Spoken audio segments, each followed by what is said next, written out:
This is a Defocus Media production. Audio Jungle. What's up, everyone? It's your favorite optometrist, Dr. Darryl Glover. And I'm Dr. Jennifer Lyerly, resident optometry nerd. And welcome to Defocus Media, optometry's #1 podcast, where we discuss the hottest topics, latest technology, eyewear, practice management, and more. So sit back, relax, and defocus.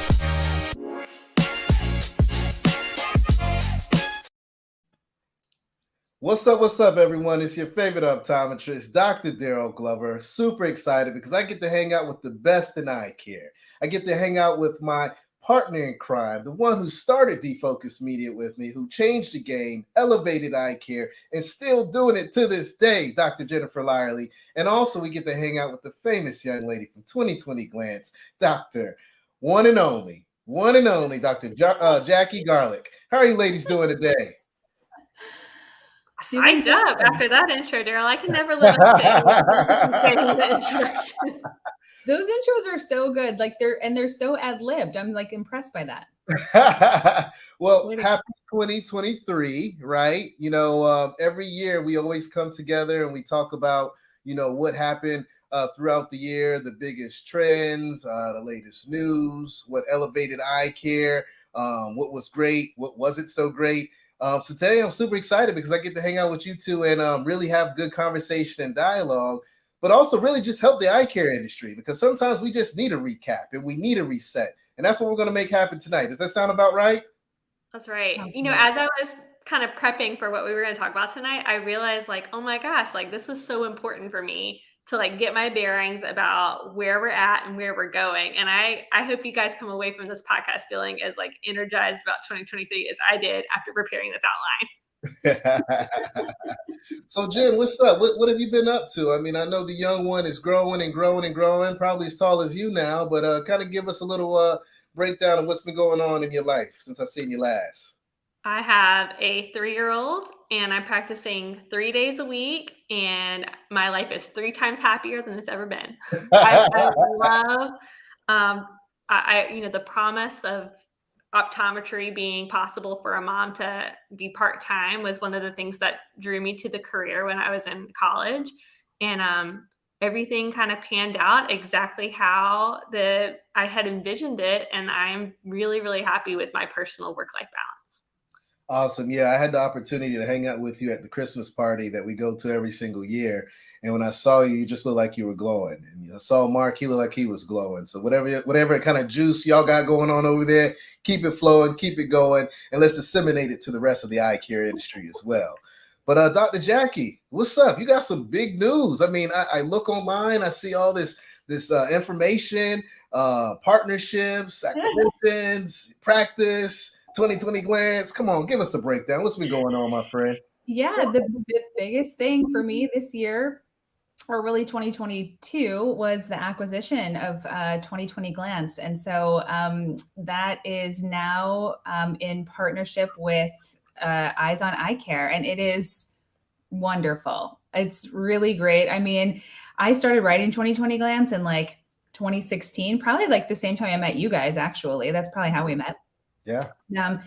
I started as a way to help our colleagues stay up to date and feel like we can treat our patients better if we have all of the knowledge that we need. And I'm happy that it grew into what it is and that now Eyes on Eye Care has acquired it and I'm working with them and I'm still writing the email. So that weekly email is still coming out. That is every Monday morning at 5 a.m. with all of just the clinically relevant optometry news. So I'm still writing that.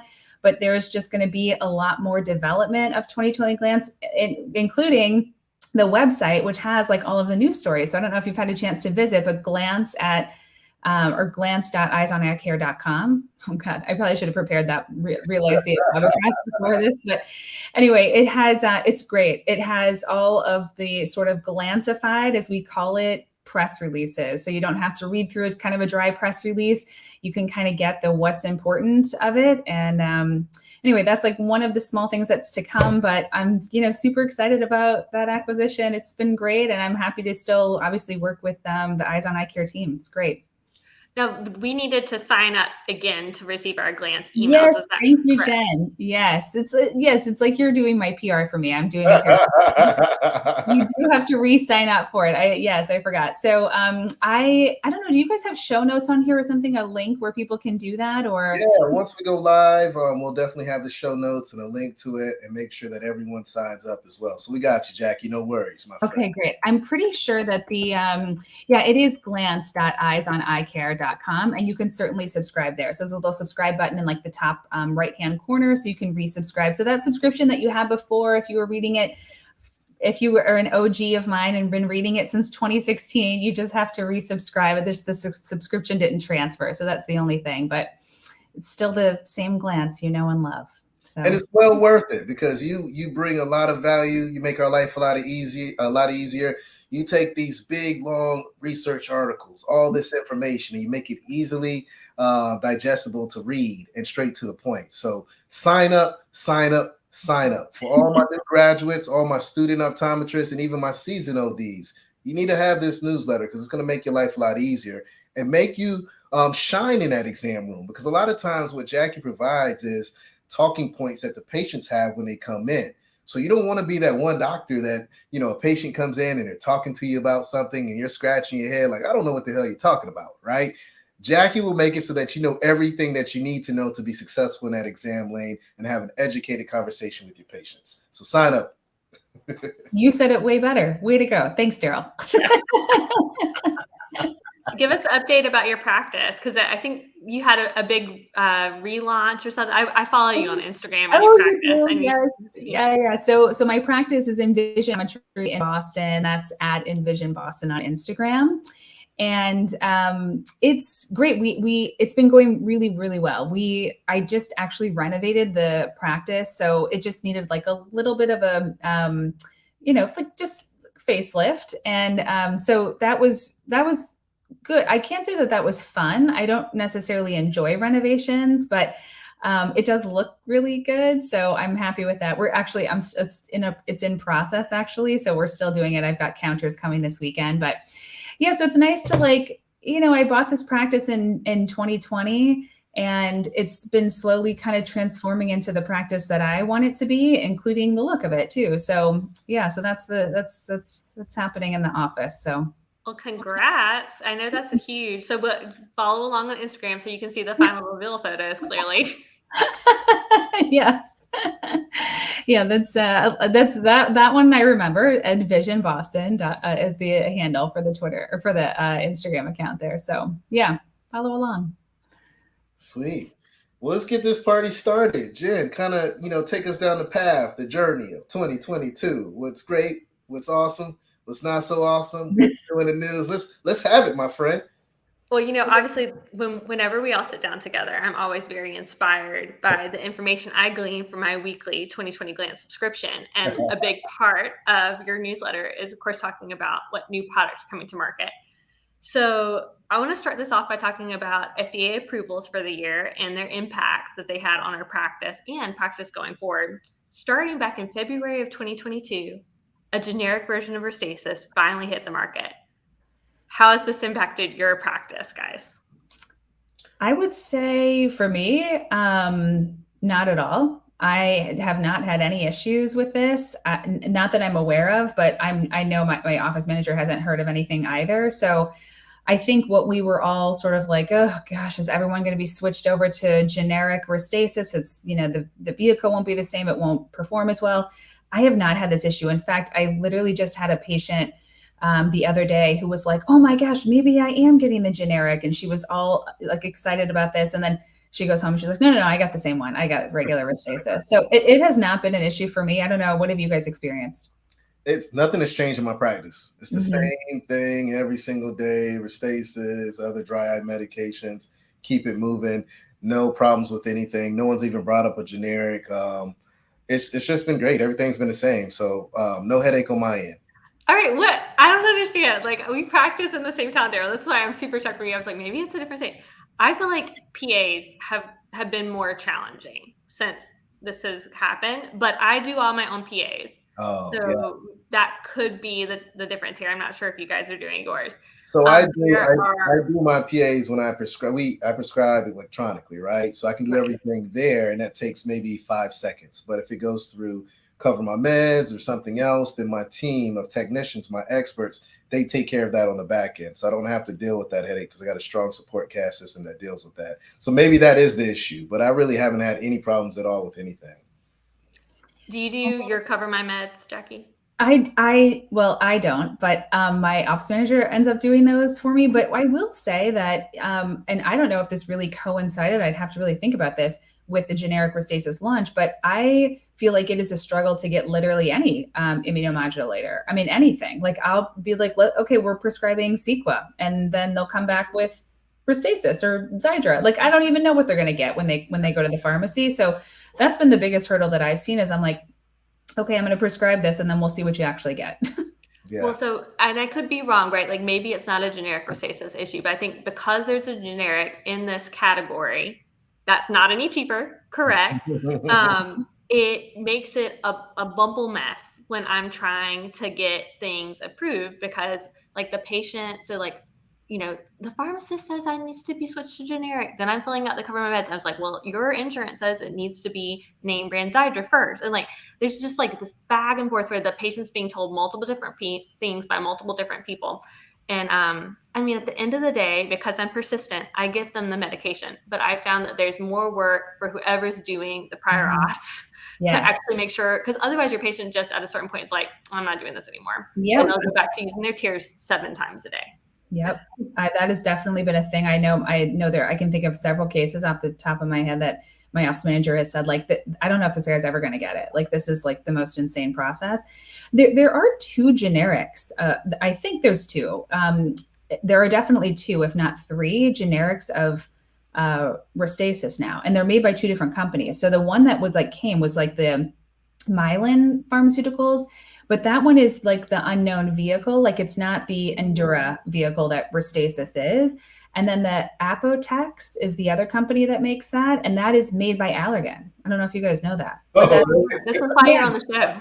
Yeah. Well, that's made by Allergan. It's like the same thing as like, if you go to Target and you get the Up and Up brand of toilet paper, they didn't make that toilet paper. They just got that from somebody else and they just put their name on it. It's like kind of the same thing with Apotex. So I honestly haven't seen any of these bottles in terms of like what my patients are. I mean, I don't think it's an issue for me, but people don't bring their vials in for me or boxes for me to like look at that too. So I don't really know, but to my knowledge, this is not an issue. Yeah. Now, Jen, I will say I have seen an uptick in prior auths over the last year, more than any other year in my life that I've been practicing. So I don't know what's going on that end, but using this EHR system, being able to do it right away makes a world of difference. And again, just having a team member to help out on the back end helps out tremendously.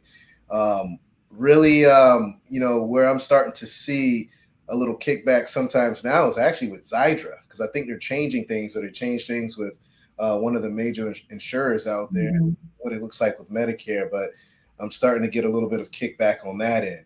But thankfully, and I don't know if you have the same rep I have, I can't remember his name right now. I don't know why I'm having loss of memory, but my rep is fantastic. He's in my office every single week. He brings samples. He fields questions. My patients that can't afford Xiidra, he's able to help me with the process to get that moving. I mean, this guy is fantastic. So, having the right support team, not just within your office, but also being friendly and kind to your drug reps that come in to go a long way and really change the way patient care is for your practice. So true. And they do a great job, Tom, giving you a heads up about like, hey, this is the problem your patient's going to have when they go to XX pharmacy, and they'll give you the heads up, hopefully before you have that bad experience. So moving along to our next FDA approval in the spring, in March, AccuView TheraVision with ketotofen was FDA approved. Now, obviously, like this is kind of a question mark because nobody, as far as I know, has been able to prescribe this contact lens yet. But I do think that the idea of a drug-eluting contact lens can be really major for eye care. I just am curious to see how it actually will start to impact this? Like, is it coming this spring to be prescription? I don't know. Any word, Jackie, on that? No word. I actually just asked my rep about this because I have this patient who's already in AccuView One Day Moist and has like horrific allergies. And I was like, oh gosh, I have the lens for you, but it's actually only Canadians have prescribed it. That you can get it in Canada, but and elsewhere, like it's other places. It's just not in the US yet. And she was like, yeah, it launched in March, but we don't have it yet. Like no word on when that's coming out. So there's no news for us there. It does sound cool. We'll try it when it comes out. Absolutely. I mean, honestly, J&J is always doing really pretty innovative things. I mean, they have the allergy contact lens. They came up with transitions in a contact lens. Now we're going to talk about, Jenny, next on your list is the AccuView Oasis One Day Max, where they're putting a blue light in there. Like kudos to that company. They are pretty innovative and like doing different things with contacts. They have FDA approved. I think the Ability also got FDA approved. That's a soft multifocal myopia control, in addition to their Ability overnight orthokeratology lens. Again, they have all these great FDA approvals that are really struggling to get into the hands of doctors, or maybe they're just not ready for that yet. But I feel like I'm used to like a lens is FDA approved, and then like within a couple of months, like I'm writing a prescription for it. But I do know, and everyone that's in eye care has seen, like Johnson & Johnson Vision has been really ravaged by the impact of COVID, supply chain issues, et cetera, et cetera. And so we know, like, we're still in a time period, if you're prescribing the lenses, like you cannot get trial contact lenses. Like if a company sends you an email and says, don't order any trials, there will be no trials. Like they're in a make it happen kind of moment right now. Even though they have some really incredible product that we can't wait to get. Yeah. Although, this is another point about like really having good reps and like having good contact with your reps. I mean, this was a huge issue with Infuse. I don't know if you guys are Infuse prescribers, but like, oh my gosh, it lasted forever, right? This back order with Infuse. And like, my rep was like constantly giving me trials of that. It's like, it's just, supply chain issues, whatever the deal is, that those things kind of suck. But if you like can at least get a good rep to take care of you, that's helpful. Yeah, I also want to just give kudos to Johnson & Johnson Vision. I mean, the innovation and technology, honestly, is unmatched. I mean, they have really elevated the game. And, what I see is when you have a lot of technology at one time, that's a lot on your plate. That's a lot to be able to push out. And I'm pretty sure COVID did mess it up. It was probably earlier release dates, but with COVID taking place, everything was probably pushed back. And now they have all these great products at their fingertips. And they're like, what should we push first? How much should we have of this? Just that operational piece and the business aspect in the back end, I'm pretty sure it's a lot. Now, one thing I will tell you that has really changed my game, especially when it comes to prescribing multifocals for patients, is that AccuView Oasis Max multifocal. That lens is the truth. That lens, every time I fit, it works. I mean, it's now actually my go-to for a multifocal contact lens. I mean, that lens is that serious. I mean, it has that pupil optimized design technology where I think there's probably about 180 something different lens designs. It has the blue light protection. It's cured on both sides, so it stays more moist. The wet factor is there. You can see better. I mean, this lens, again, has truly changed the game for me. And the blue light protection is something that I like, especially with my older patients that can't really see the lens. That little, the color on it allows them to see. It's kind of like a visitant, and it's giving them the blue light protection. And we know that there's going to be a lot of scattering with those older patients. So I'm serious. This lens has changed my practice, and I love it. So I hope they get everything working on the back end. Again, going back to the point of the rep, our rep is always in there trying to make sure we have everything that we need to be successful. So, shout out to our rep for doing a great job. Next up, this one was one of those where, Optometry rebranded visibly. They at one point came under fire from the FTC for marketing their unapproved vision test. But then in August of 2022, they did get FDA approval for their visibly vision test. And I think, with that change, you started seeing this much bigger landscape of people doing, oh, let's renew your prescription. So like your patient goes into Walgreens and they're being marketed to like, oh, don't you want to just renew your contact lens prescription right now? It's not just like these third-party websites. Like these are major places that your patients are going to buy contact lenses many times. And so how have you guys seen, I mean, honestly, even within the last 6 months, my boss will sometimes say to me, like, how many like 5-minute eye exams do you think we're seeing? And I'm like, none. Like everybody who comes in, honestly, is a train wreck that wasn't able to get their prescription renewed online. I do think, I don't know if it's just me, but there's not that many like -2 25-year-olds coming to the eye doctor now, from my experience. What are you guys seeing? Darryl, you want to go No, first? go ahead. So I think I actually just had someone the other day who was like, oh, it's just been a while since I've been in, I probably, was in like, maybe my last exam was like 3 or 4 years ago. And she's a new patient to me.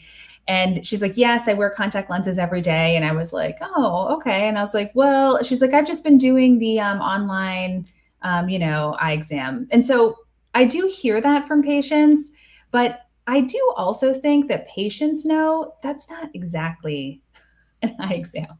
Like, she was even like, I thought I should really get like my eyes actually like looked at. And I was like, I agree. That's a great, idea. But I've heard it a little bit, but there's probably, patients that are not seeing me anymore that are also doing that. So it's hard to measure.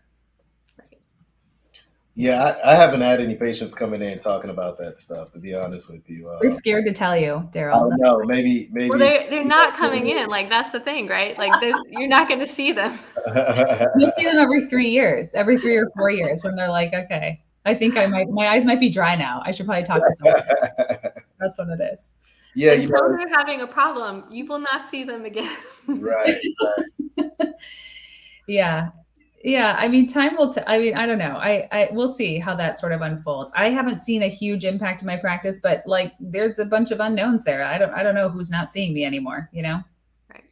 I think it's going to be interesting, right? Like the next little bit. We're of this age where our peers are going to be the ones that are more impacted. If you're on social media, I get served ads to renew my contact lens prescription online very frequently. So like, that we're in a demographic that's targeted for this. And obviously like the biggest thing is just like, hopefully like your patient, at least every couple of years, they're like, you know what, I really should get a doctor to really check my eye health. And we've just got to make sure we're staying strong with that message is in the spaces where our patients are, which means having a strong social media presence as doctors too. Well, I think you also, when patients are coming in, that's even more reason that you need to be providing value to that patient at that eye exam. Like you can't be running through a 5 or 10 minute eye exam. How are you that even different from the online exam? Like you really need to talk about preventative things in terms of eye health and that sort of thing. Like give them more value to just standing there with your iPhone and a laptop 6 feet away or whatever, doing the test. Yeah. You got to create that wow factor, right? I always stress, especially to our new docs, new graduates, or students that I talk to, that you need to explain everything that you're doing in the exam lane. Yes, you need to listen and talk, let your patients communicate. But when you're behind that slit lamp, say you're looking at the lids, the lashes, say you're looking at the lens, the retina, just break down everything. Even break down if there's a quarter shift change in the prescription and let them know how impactful that's going to be. Always educate the patients about the latest and greatest in technology and innovation. Do not let a patient walk out of your exam lane without educating them about innovation. Even if they don't want to go that route, at least plant the seed. Because when that patient leaves and they experience a problem, they're going to think about that innovation that you talked about, and they're more than likely going to come back to you. But the relationship that you create with your patients is what's going to keep patients held to the practice. It's how you talk and how you communicate, and it's also the innovation that you bring to the table. Yes, pricing plays a role. There's no doubt about that, especially with the headwinds that we have ahead of us. But how you talk and communicate with your patients and the innovation you bring truly changes the game. At least that's been my experience in my practice.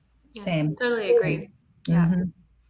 There's always a place for great doctors giving great care. Like I don't think none of us are worried about the long-term job opportunity for an optometrist. Like Yeah. people really, truly need the care that we're providing. But it is important to make sure that you're there for them as their doctor and have a personal relationship. Yeah. Absolutely. Absolutely. So on that said, obviously, like we're talking about contact lens prescription renewals being relatively easy to obtain now. We have access to so many different ways of helping our patients as optometrists. And another FDA approval that happened last year was Novocyte's CureSight, which is an amblyopia therapy device. Now, what I thought was really fascinating, I don't know all the details about this, but when I did research on it, it's like a red and blue filtered glasses and a computer game. And I'm sure there's more advanced aspects, but that's the baseline of it for treating amblyopia, right? This is something that in principle, vision therapists have been doing for years and years and years and years. Instead of just blocking the eye, you're receiving different impacts to make sure the eye strengthen and doing something active like a computer game. But when you read the ophthalmology statements when this thing got published, it was like, oh, finally, there's proof that vision therapy, or no, they don't call it vision therapy. There's proof that amblyopia therapy can work. And I'm like, oh, no, we've been doing this for a long time. But now that this got to FDA approval, it's like this CureSight thing is legitimate. But maybe that will help with opening up a better relationship between ophthalmology and doctors who practice vision therapy, because ophthalmology patients can really benefit from that relationship. Yeah, I'll be honest. This is not my wheelhouse. When I see stuff like this walk through my door, I'm sending it off to one of my colleagues to deal with. I know my strengths and I know what I excel at, so I stick to that. But I did look it up, Jen, and it seems pretty amazing, because when I looked at the videos and read through some of the literature on the website, I mean, these kids can watch normal shows that they like to watch, and it just does this fascinating thing with the different lenses and things of that nature. So it really puts the kid at ease in their natural environment, where they're not having to think or process any differently. They're just doing what they normally do, but at the same time, they're making the eye stronger and just more effective, and will be better down the road. So it seems like it's a pretty nifty way of doing things. And they're using something that kids like. I mean, what I saw looked like almost like an iPad, right? Mm-hmm. What kid's not going to look at an iPad and watch this show and just put on some cool looking glasses, right? I mean, they brought that cool factor to the table.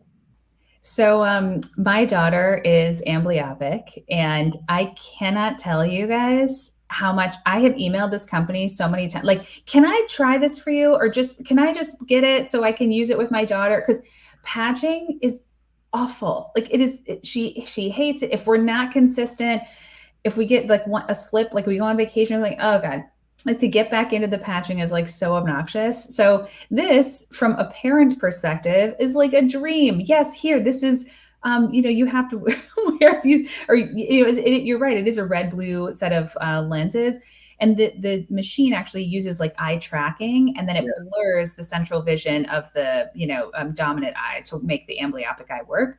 So, but it's all done. This kid is like watching an iPad, and their clinical studies are good. They show non-inferiority to like patching. And so, from a doctor side, this sounds great also, but from a parent side, like, oh yes, I would love this device. It's not out yet. Like it's approved, but I think it's not available just yet. Or the last email I sent, it's not available, or I think they were just doing it in select clinics or something. And I was like, please let me get hands on that thing.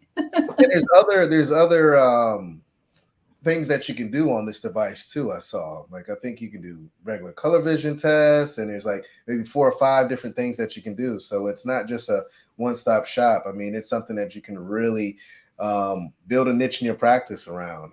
So it's going to be interesting to see where it goes. I mean, things like this is what brings a smile to my face, because it makes it easier to be able to work with patients that may need that additional help if they have amblyopia.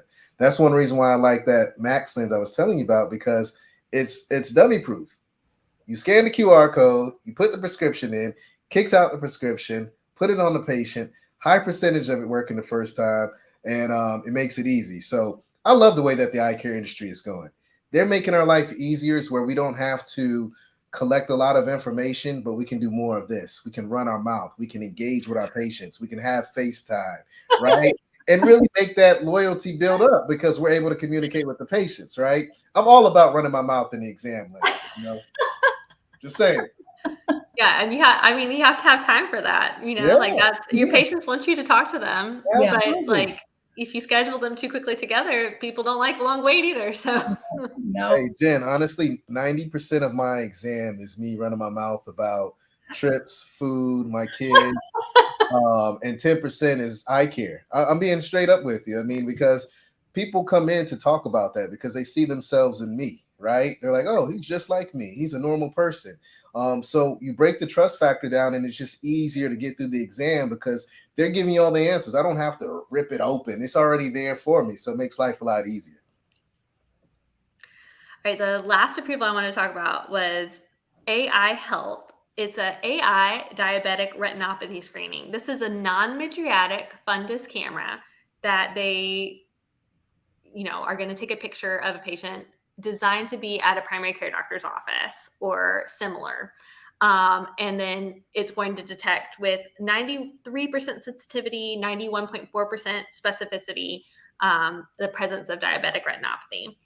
And the company touts it as this would meet the eye exam requirement that people need for their HEDIS codes, et cetera, when they're managing a diabetic patient. This one's, obviously, like, we need to get access to care to people. Right now, apparently only 35% of patients diagnosed with diabetes are meeting the eye exam requirement.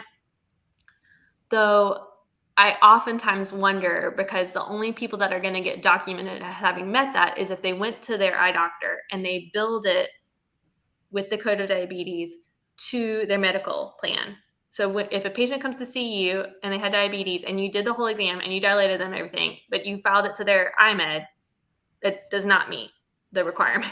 Mhm. So there are a certain percentage of people that are going to see eye doctors, but their eye doctors are filing it to their vision plan, and then it no longer meets the standard of recording. I also wonder the way that they came up. How did they get that statistic? Was it from a medical billing perspective, Jen? The 30 whatever percent. I'm not positive. They didn't list a source. This was the spokesperson for the company that was citing this statistic. The other thing that I see is like a little bit of a hurdle in there is that if I'm communicating with a primary care, like I'm not on Epic, I'm a private practice, I don't have Epic.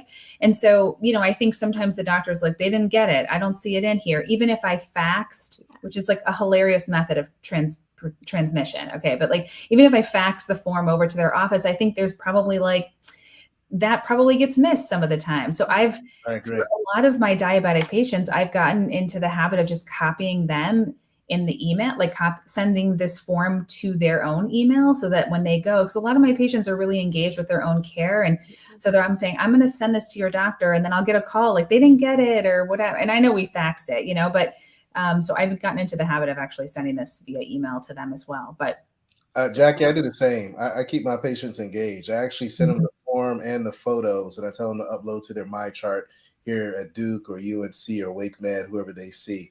And it changes the game because I'll even joke with them and I'll say it, but I'm being dead serious. Look, I'll fax this to your doctor, but they're going to say they didn't get it. So let's just save all the drama and let me send it to you. What's your updated email? And you need that information anyways to communicate with them. So it's another checkpoint.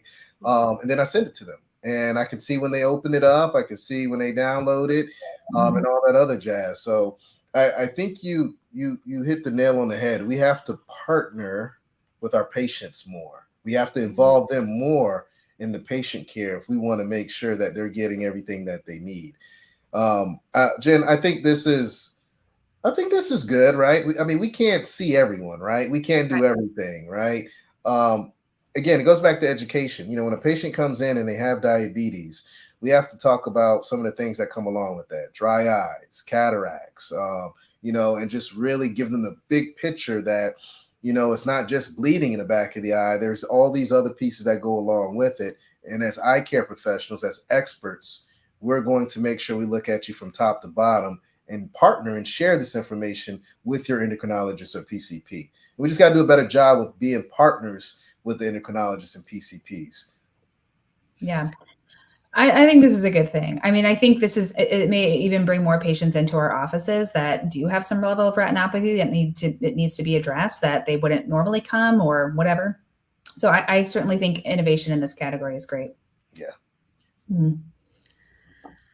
So we're going to switch to our next category, which is eyes on the news. And to me, the big news story of 2022 was California ODs got scope expansion, and then several weeks later, they no longer had scope expansion. There were a few weeks in there where 7,000 doctors of optometry could perform laser-assisted surgery like YAG capsulotomy and lens removal.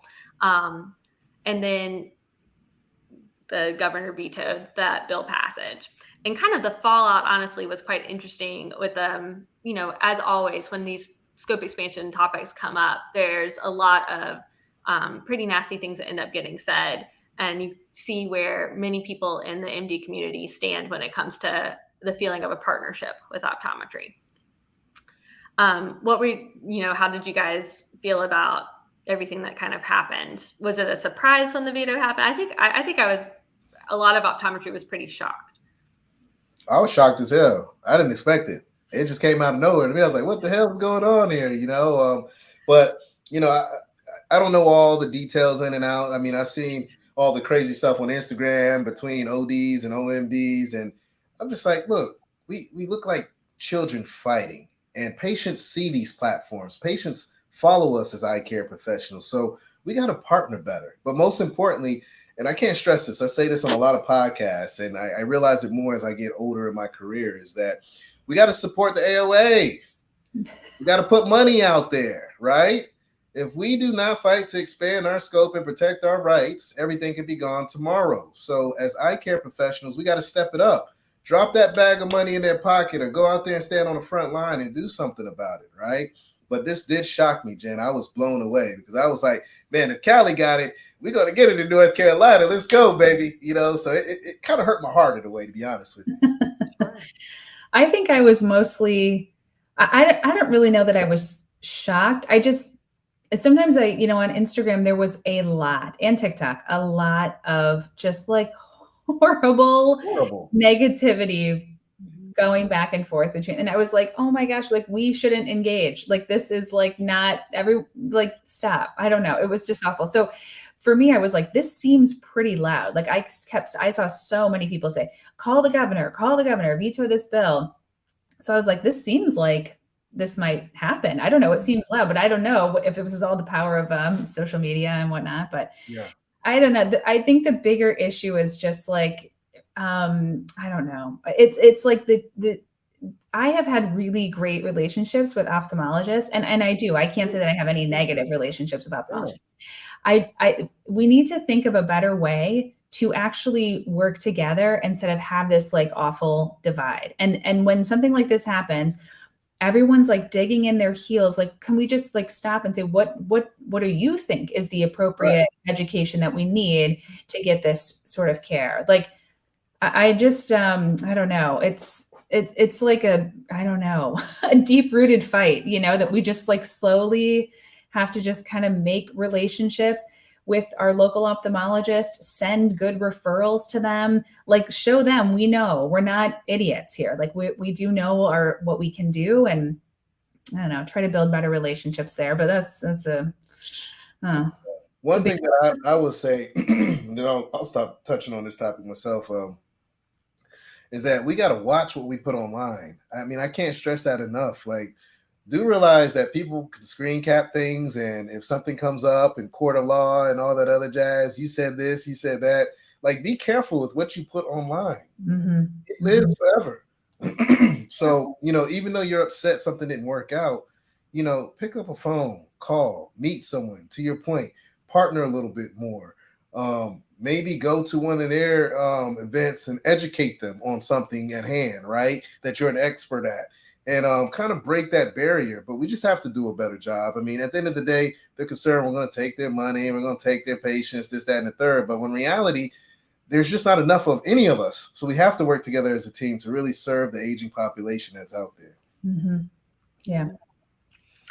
No, I fundamentally will, because of the amount of patients who are going to need care, we'll have to work more together. And I honestly don't believe that ophthalmologists are concerned that patients will be taken by optometry. I do truly believe that ophthalmologists, some, not all, I'm not saying everybody, but many of them have no experience working with optometry and fundamentally don't have, any kind of feeling that they should respect us on that front. Like if we've never been in school with each other, we've never interacted with each other at conferences, like why would they have any reason to respect the medical knowledge that we have if they've never worked with us? So, but this is why it's so deep rooted, right? Like there's literally no chance, unless an ophthalmologist goes out of their way to get to know an optometrist, for us to interact. And if you already have that from your professors or something in medical school telling you or making you believe a certain way, like you're going to be biased from the beginning to be like, well, I don't need to have a relationship with them. They could put my patients at risk. And so, the optometry community can only put the bridge so far. It's important to put that bridge out there. But there will be ophthalmologists that just have never interacted with us and will feel a certain way about us no matter what. And we have to have on our big boy pants to accept that and still, be congenial and friendly and try to support and understand where they're coming from. Yeah. As hard as that may seem. And I think, we can't put this all on their back, but, our ODs that are in these hospital settings, you guys got to step it up. Again, you got to teach, you got to educate, you got to show what we're all about, because optometrists, we're a wealth of knowledge. We know a lot about the body. We definitely know a whole lot about the eye. So, we just got to get that opportunity and that chance, but we got to highlight how great we are, so that the OMDs know, because the patients damn sure know. That's why they come to us, right? Mm-hmm. So we just got to step it up as a community, and I'm pretty sure we'll make it happen. We just got a couple road bumps, but we'll get there at some point in time by God's grace. I'm pretty sure. One of the things I think is going to be a big turning point for this is actually something that kind of quietly happened last year in the Veterans Affairs hospital system. So they changed their definition guidelines to say that optometrists, in addition to ophthalmologists, are allowed to perform advanced ocular procedures, including laser and other eye surgery, injections, and lesion removal, based on the scope as defined by the state in which they are licensed to practice. That happened last year. Now, obviously, there was some outcry by people within the Veterans Affairs hospital setting, but Veterans Affairs is actually doing a major review of all healthcare professions. It's something called the Veterans Affairs Federal Supremacy Project, and it is defining the scope for over 50 healthcare professions and will supersede the state definition of what is allowed by that practitioner to practice in that state when it rolls out supposedly in 2023. And so there's some internal debate, like will optometrists, for example, get restricted to the least possible scope, or does that mean that they're going to suddenly have maximum scope, and it doesn't matter if they're practicing in a state that doesn't have that scope expansion, it will be universal for the entire VA system? That would be massive, and I think there's a pretty good chance that's going to happen. Yeah, game changer. No doubt about it. Mm-hmm. That was done pretty quietly. There's certainly wasn't as much noise about that as there was the California thing. Right. And this is a huge win, a huge win, and potentially a really huge win coming this year as a product of that, because it seems to me extremely unlikely that the VA made that statement change and then is about to take optometry out of the guidelines for being able to do these procedures 6 months later. Mm-hmm. Yeah. But I mean, we'll see what happens. Jen, fun fact, ding, ding, ding, ding, ding. Everyone listening, listen up. What is this? Fun fact, Jen and I met at the VA in Salisbury. I knew this. I remember this. You guys told me this before. That's right. In 2011 or 2010, Jen? 2011, I think it's what you might have started in 2010 at the VA, and then I started in like January 2011. Yeah. We were there at the same time, and we I actually thought the VA was a pretty good site. I mean, at that time, it's a little different now, but we were at the Salisbury VA. Not only did we have to see patients there, but they gave us vehicles to drive to Hickory, Charlotte, Winston-Salem. Am I missing somewhere, Jen? Or is that it? No, that was the big three. Yeah. Yeah. And I mean, these places were like 30, 40 minutes, an hour away, but it allowed us to see different demographics to serve with different conditions. So to me, that was probably one of my best sites that I got to go to. But I just wanted to share that fun fact. That's where Jen and I met, and that's how this chemistry kind of took off. And then we started working together, and then we started the podcast and yada, yada, yada, yada, all that. So fun fact is over. Ding, ding, ding. And Jackie, were you Air Force, or is that? I am in the Air National Guard, yes, but I did residency at the St. Louis VA, and then I worked at a couple of VAs, like as a rotation in Massachusetts too. So I love the VA. I actually have the exact opposite life I totally thought I was going to have, because I was like, I'll never own a practice. That sounds awful. And I'm just going to work in the VA and see all of these patients. It's going to be amazing. And then I don't do any of that. Y'all, I'm like, don't want to count my chickens, but like, can you imagine if the VA is what leads optometry like a giant leap forward next year? I don't know if anybody saw this coming, but it could be and like most of us, a high majority of optometrists have spent time at the VA through either externships or residency. So it's like a major part of most optometrist training. Yeah, they have the biggest program, so they have really touched a lot of lives in eye care. So it makes sense when you think about it, right? It's just like you said, it's like that thing that you never would think would actually happen, but it's actually happening. Go figure. Shout out to the VA. We love you. Thank you. We love you, VA. We love the VA. All right, now let's talk about, this is the part of the show that I have been most excited to get to. I'm calling this Flip or Flop. Let's talk about new technology and medications that exceeded expectations or crashed and burned in 2022. I know that might sound extreme, but I am extremely opinionated.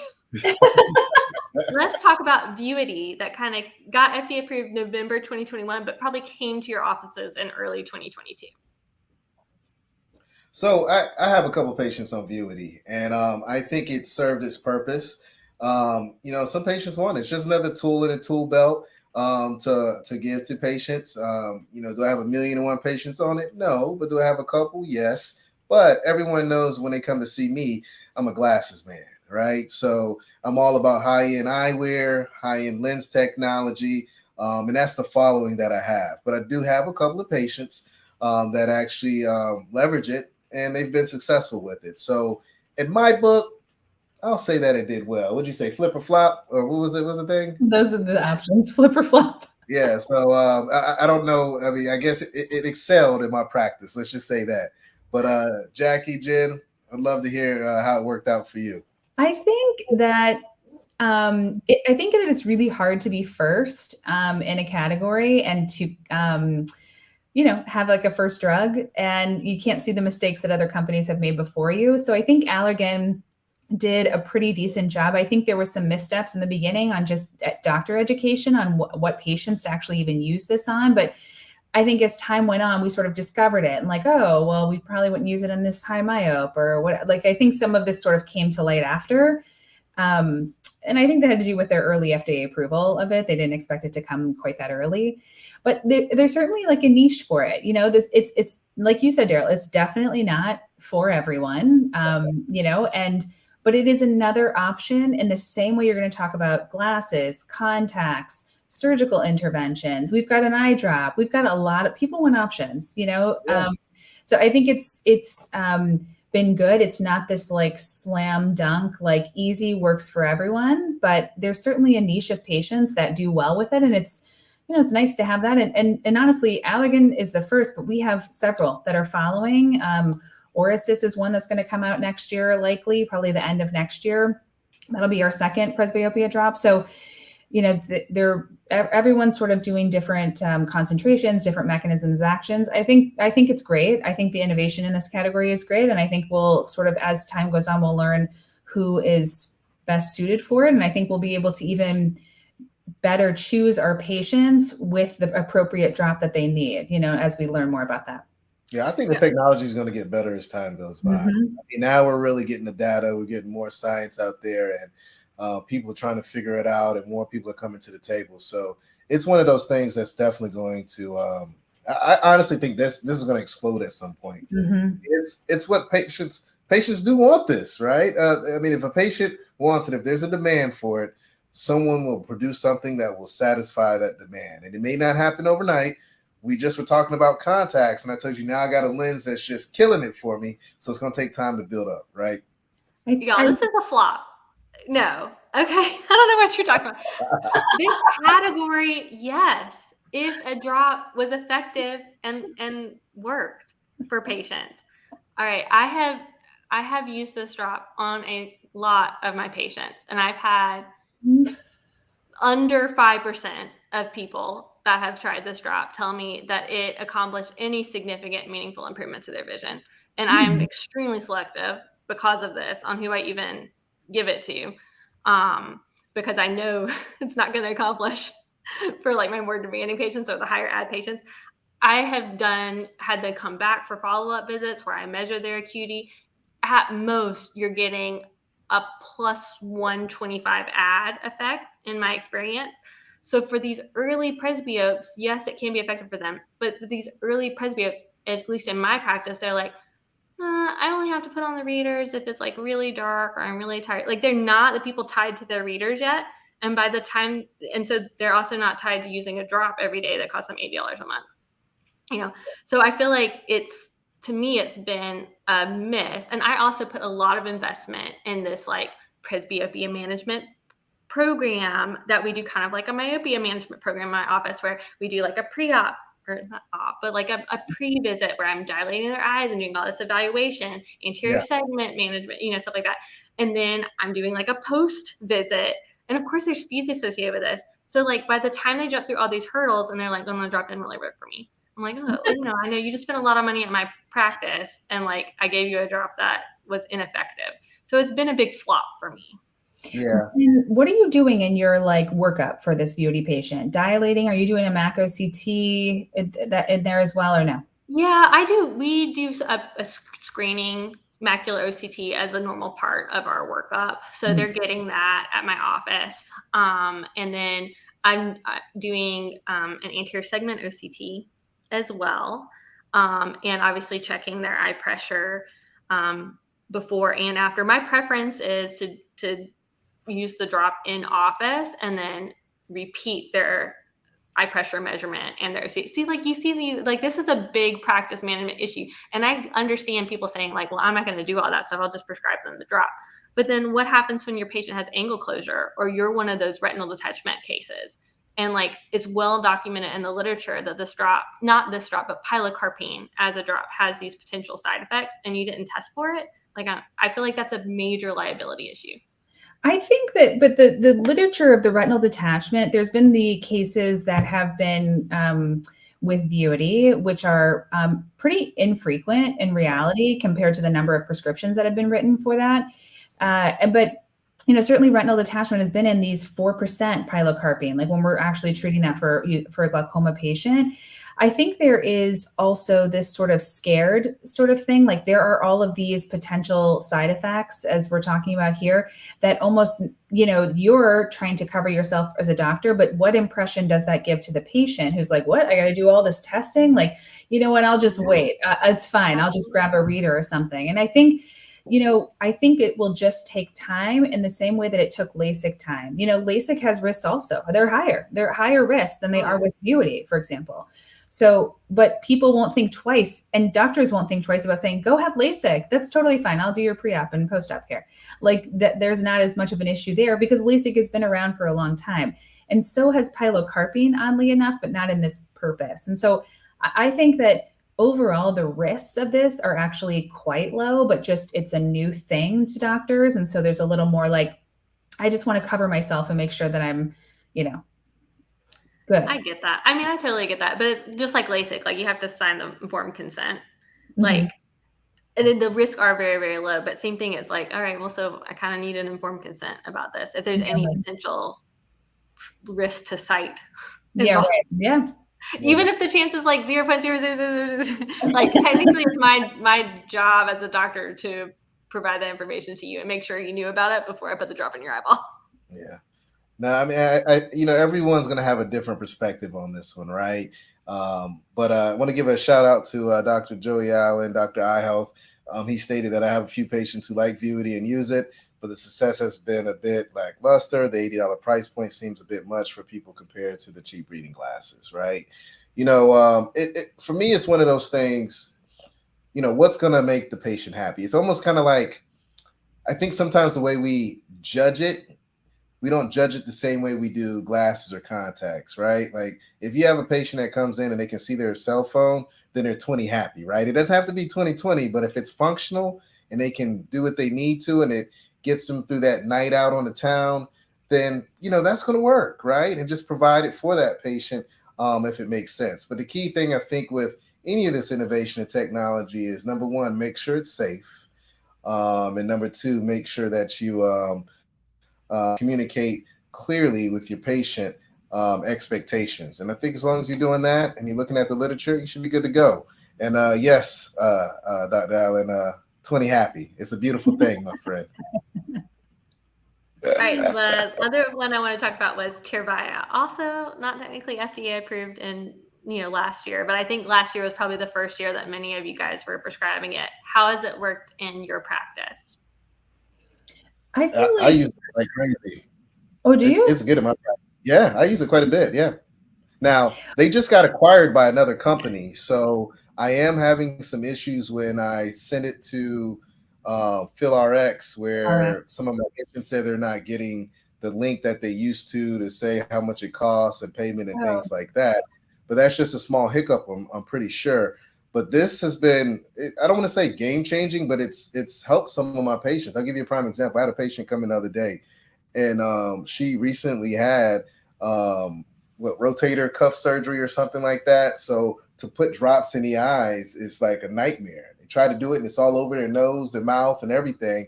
But where this is the nasal passage, it makes life a lot easier. Then I have patients that don't like drops in their eyes, right? So you give them an alternate option to be able to use this medication. That's a game changer. I guess the way I look at technology and innovation is that there's something for everyone, right?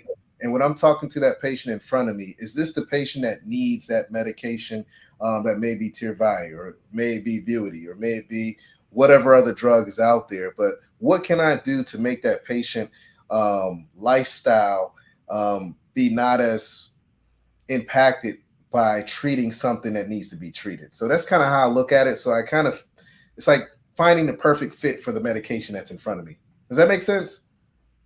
Totally. Jackie, I mean, you have a dry eye practice, so I'd love to get your insight too. I have found, so I do a lot of in-office treatments really for, my Bowman gland disease. And so I really try to start at the root of the problem when I'm treating my dry eye patients, which I'm sure you guys do as well. But I find that sometimes that is enough to maybe kick the problem depending on the patient. But I have seen some success with patients. This is all anecdotal, and this is not a huge N to really make a comparison. But in post, thermal expression patients, I have seen some better improvements with Tyrvaya than I have in others that I've tried. And certainly every drug that you try is not in 100% it works on everyone. So in the beginning, I think you really have to just try to prescribe it a lot to really get comfortable and see is this working? When you can't do 3 patients or 5 patients, and if they don't have great outcomes, you need to keep going. But I have seen that. I think about that more after I've done a thermal expression on someone to lean more to Tyrvaya. And actually, I was sort of patients are going to think this is weird, to do a nasal spray. They don't think it's that weird. That's not me. That was all in it was my problem with it. But well, how many of your patients use Flonase? Yeah, that's what I mean. It's not a big thing. Yeah, it's not weird at all. So yeah, I mean, it's not like I'm reaching for that for every dry eye patient. But I think as with literally all the things we're talking about, they have their own spot to sort of be. And I think, especially with Tyrvaya, I was really trying to figure out where am I using this exactly? And usually I was layering it on a Xiidra or a Cequa patient. I would just layer it on top of that. But then I was just noticing this post-thermal expression thing. So for what it's worth. I was surprised, honestly, that it's found a place within my dry eye practice. So this was a big, like, yeah, let's do a flip. Let's celebrate. Like, it has carved out a place for my patients. I love being able to, many of your patients will, especially that have had dry eye, like they so sick of eye drops. And I'm like, oh, well, we have this alternative option that's needle sprays. And some of my patients really loved it and have had great benefit from it and have actually chosen it. They prefer it over their Xiidra. Yeah. And so fabulous. I love it that we have something novel that works. And like you said, because of the release also that's happening with my Meibomian glands, like it's working on all levels of dry eye, which is really cool. So I'm here for it. And I hope that with the acquisition, the PA process doesn't kill it. Hey, Jen, let me ask like, please make it easy to get.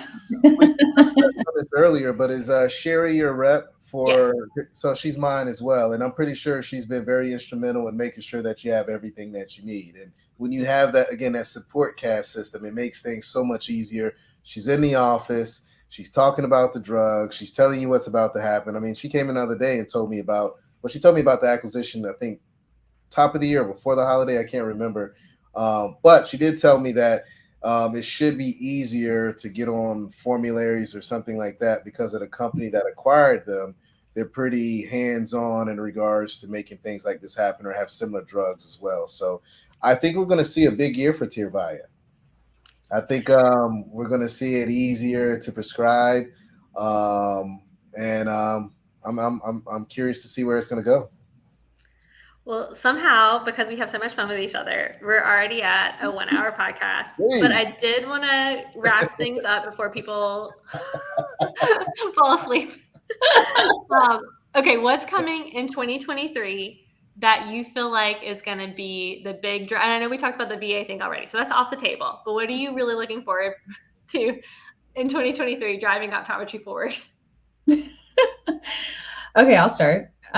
So I have two things really. One is I think Tarsus with the TP-03 for the treatment for Demodex blepharitis is going to be huge. I do think once you really start looking for Demodex, you literally see it everywhere. So, and it's really hard to treat. I feel like I am constantly fighting with it. So I think that is going to be huge. And I think it's going to be huge that their studies look really good. Saturn II results were really good. They had like clinically meaningful choleric cure in like 80-something%. Like this is a very powerful drop. And then the other really nice thing that I like about that is that it also targets lid erythema. So in like 50-something% of patients, they noticed an improvement in their lid erythema, and dry eye is absolutely an aesthetic problem. So I think patients really appreciate seeing that improvement there. And then there's a drop from Aldera Pharmaceuticals that is Reproxalap. So that's a RASP inhibitor, which is a new sort of way to calm inflammation that's not a steroid for our dry eye patients. And the things I am excited about that is that it's been shown to work within minutes. So instead of waiting for weeks to happen, I mean, minutes up to 12 weeks, but rather than waiting for 2 weeks, 3 weeks, 4 weeks, and whatever it is to get some improvement, patients can feel improvement pretty quickly in their clinical trials. And it also works for allergy. And so there's so much overlap between dry eye and allergy patients that this drop could be doing both of that. And so I don't think they have a PDUFA date yet. Tarsus is like August of this year. And I don't think Aldera has one yet, but probably end of the year. So those are my two things. How do you spell that? I'm unfamiliar with this drug. How do you spell it? Aldera. It's called Reproxalap. It's REPR OXALAP. Okay. All right. Sweet. I'm super exciting. That sounds amazing. Game changer. For me, Jen, it's nothing that's been put out there yet, but something that I've been geeking out on, and that a lot of my patients, well, I don't want to say a lot, but I've had an increase in uptake in patients coming in wearing, or the wearable, I guess, frames, if that's what you want to call it, like your Ray-Ban Stories, your Amazon Echoes. No, you have patients wearing Ray-Ban Stories. Yeah. What? They come in with them. Absolutely. No, they don't. Oh my gosh. Can you tell them to come to my office? Because I would love to sell the one pair that I have. I have a pair. I mean, I love my Ray-Ban stories. I mean, these things, let me tell you something about these frames. Number one, the frame is essentially the same size or weight as the actual design. I think it may be 3 ounces or whatever heavier, right? But the quality of the video is fantastic. I had this one video where I was it was at my daughter's birthday, as a matter of fact, and it was when I first got the glasses. I was trying to figure out how to use it, and I actually activated them, and I recorded my daughter walking over to me. And when I tell you, it was such a precious moment. Like, that's what changed my entire mindset. Again, look at the person that's in front of you. A busy mom, a busy dad, can't grab their phone, but they can hit that activation button to record a 30, 60-second video. They can take a picture. You know, these are precious moments that you can provide. I listen to podcasts on this. I can take calls on this, watch YouTube videos off my phone and hear it. I mean, these glasses are pretty dope. I mean, when you look at them, they are the best looking wearable glasses. I'm telling you. I mean, of all previous generations, they do look good. This is the future. You know, I have the Amazon Echo ones as well, and the technology is pretty nice in those. The look, they got to step their game up, but I think they're doing a better job. But I'm seeing a lot of other companies come out with some of this smart eyewear, and I think that's going to be a big deal down the road. I mean, not only is it going to, you know, put people in the world of technology, but I can just see us treating something or monitoring something with this smart eyewear, right? So I think the future is going to be bright with that, and that's what I'm looking forward to seeing in the future. Hopefully this year. That's great. I'm re-inspired by the one pair that I have in my office that I need to encourage. I need to tell the story about the kid walking towards you, and because that makes so much sense. I'm always like, oh wait, Pete, can I do that again?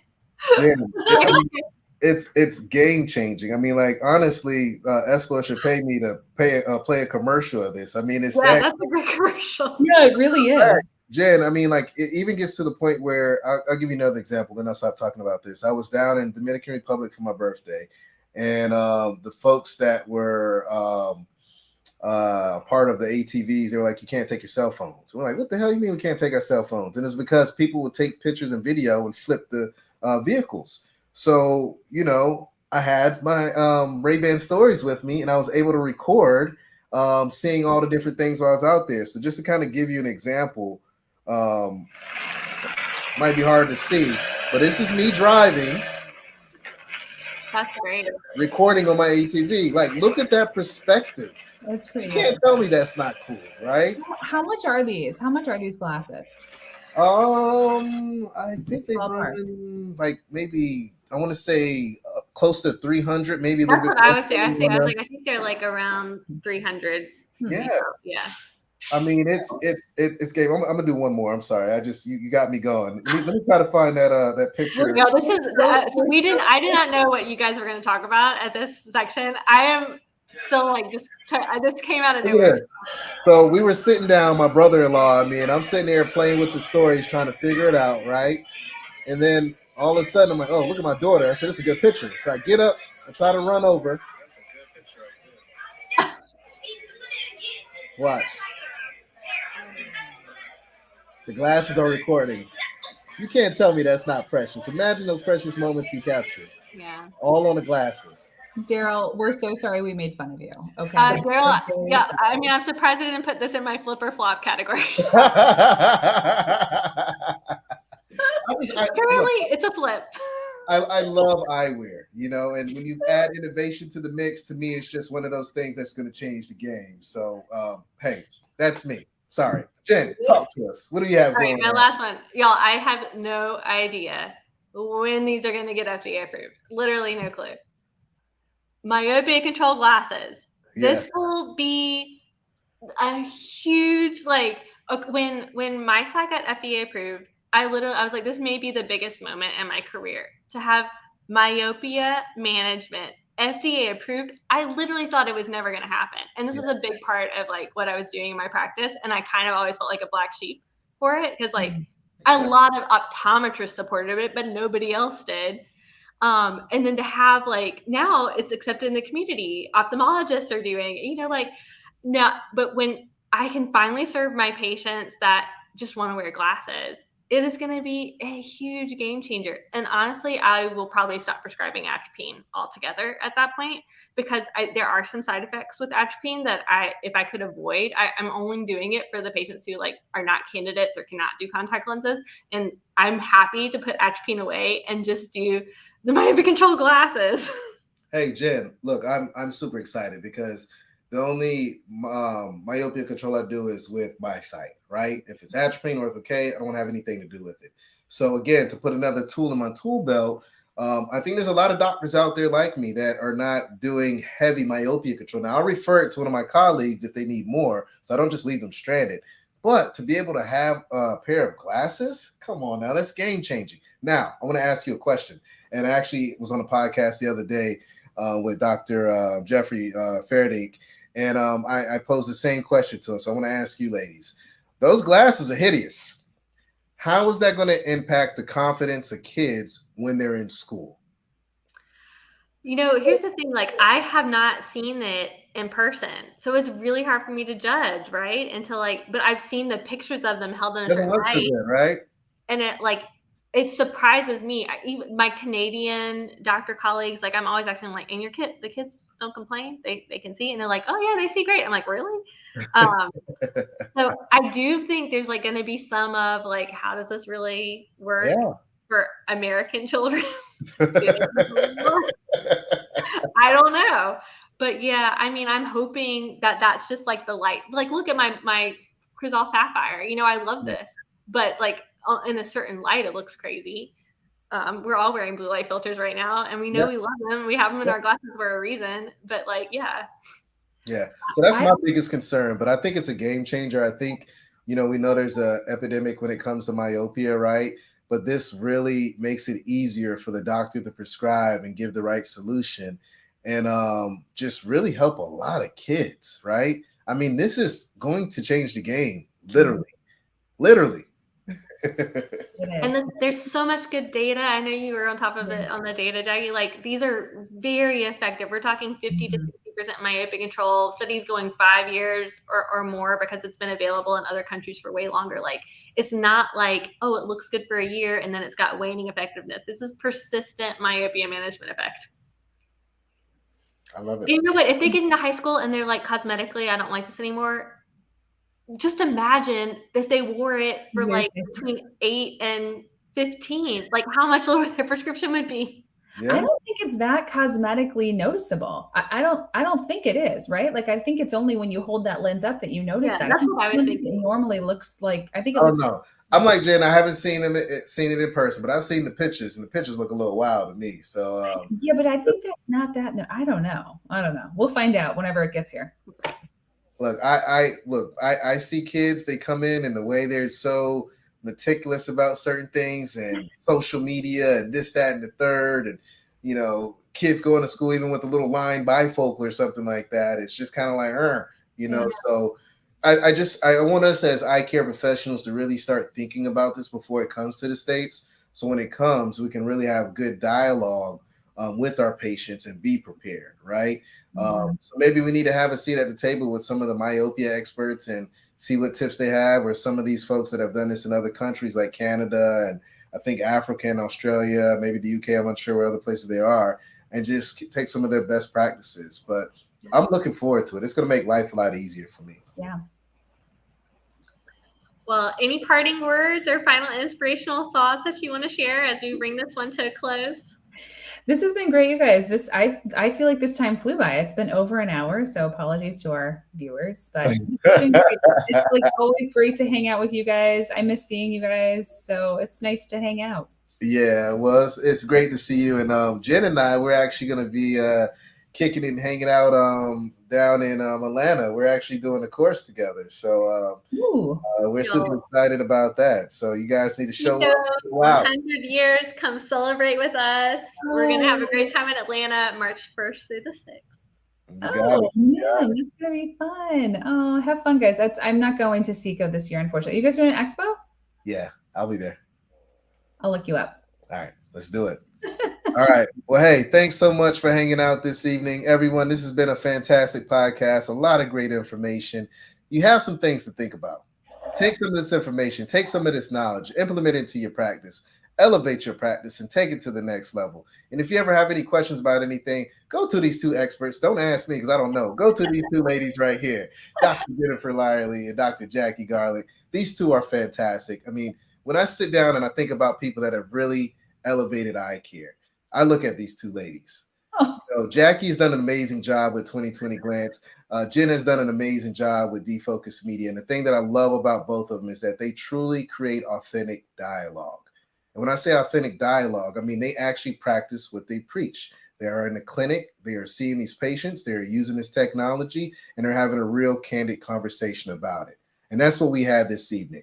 So thanks for tuning in. It's your favorite optometrist, Dr. Darryl Glover. Have a fantastic evening. Stay healthy, positive, and blessed. And until next year, peace. All right, colleagues, and it's a wrap. Thank you dearly for hanging out with the Defocus Media team. We hope truly something resonated with you. And if it did, be sure to give us 5 stars. And make sure you follow us on all social media platforms. Facebook, Instagram, Twitter, LinkedIn, you named it. And our handle is at Defocus Media on all platforms. And until next time, be sure to keep it 2020